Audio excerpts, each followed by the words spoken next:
تو میرے بھائیوں اور دوستوں، میں عرض یہ کرنا چاہتا ہوں آپ سے بعد میں اور اپنے آپ سے پہلے اپنے واسطے سے آپ حضرات عرض کرنا چاہتا ہوں، ربیع الاول کا مہینہ اس لحاظ سے بڑا مبارک مہینہ ہے کہ اللہ تعالیٰ نے اس کو سرکار دو عالم صلی اللہ علیہ وسلم کے دنیا میں بھیجنے کے لیے انتخاب فرمایا۔ اور جب ربیع الاول کا مہینہ آتا ہے تو ہمارے ملک میں خاص طور پر جگہ جگہ، گلی گلی، محلے محلے محفلیں منعقد ہوتی ہیں، سرکار دو عالم صلی اللہ علیہ وسلم کی سیرت طیبہ بھی کا بیان بھی ہوتا ہے، جلسے بھی ہوتے ہیں، چراغاں بھی کرتے ہیں لوگ، اور نہ جانے کیا کچھ عید میلاد النبی کے نام پر کیا جاتا ہے۔ لیکن ہم سب کے سوچنے کی بات یہ ہے کہ یہ ہم کب سے یہ کام کرتے چلے آ رہے ہیں۔ سوچنے کی بات یہ ہے کہ آیا ان رسمی کارروائیوں کے بعد کیا ہماری زندگی میں کوئی تبدیلی آتی ہے؟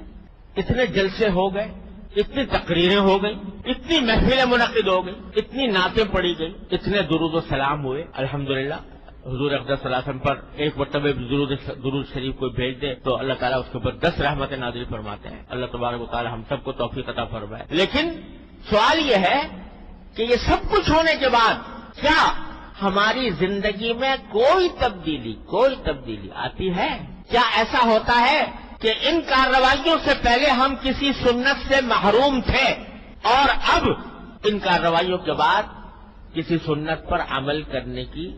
توفیق ہو گئی؟ اگر اس سوال کا جواب ہم اپنے گریبانوں میں منہ ڈال کر دیکھیں تو بظاہر اکثر و بیشتر اس کا جواب نفی ہی میں ملے گا۔ جس ڈھب پر زندگی پہلے چل رہی تھی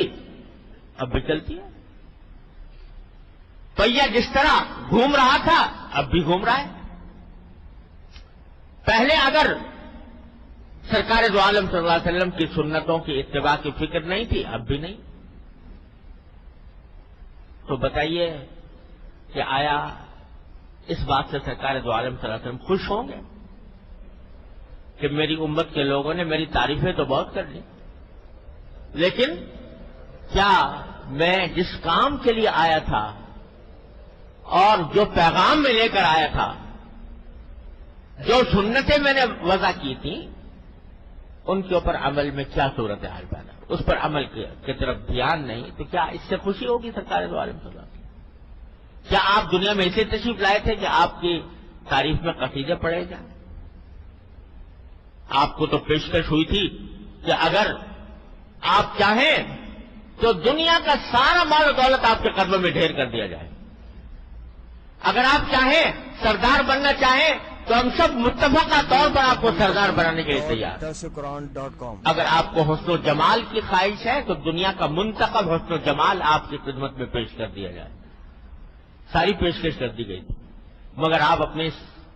پیغام سے، اپنی اس تعلیم سے باز آ جائیں۔ سرکار دو عالم صلی اللہ علیہ وسلم جواب میں کیا فرمایا تھا کہ اگر میرے ایک ہاتھ میں آفتاب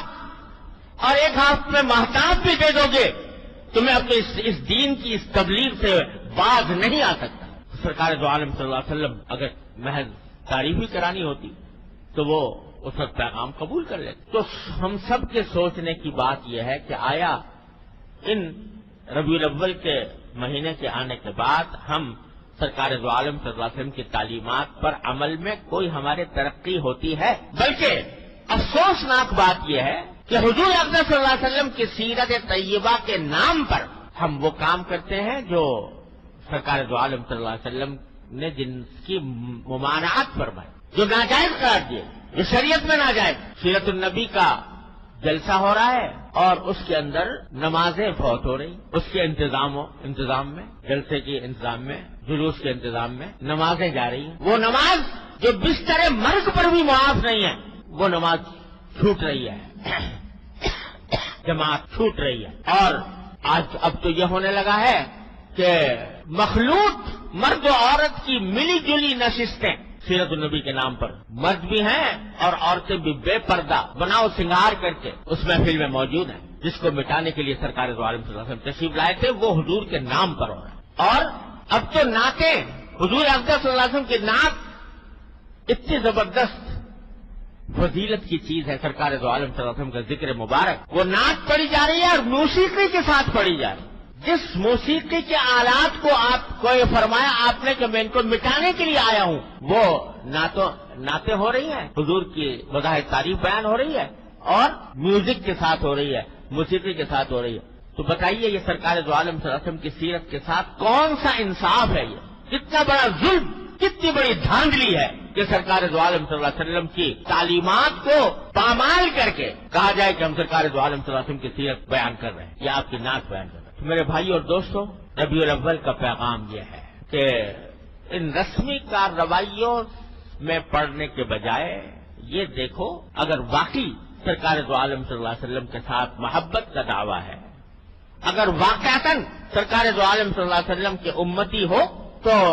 کم از کم اس مہینے میں اتنا جائزہ لے لو کہ سرکار دو عالم صلی اللہ علیہ وسلم کی کون سی سنت پر ہم عمل کرتے ہیں اور کون سے پہ عمل نہیں کرتے، جس پر نہیں کرتے اس کے اوپر اب کرنے کی کوشش کرتے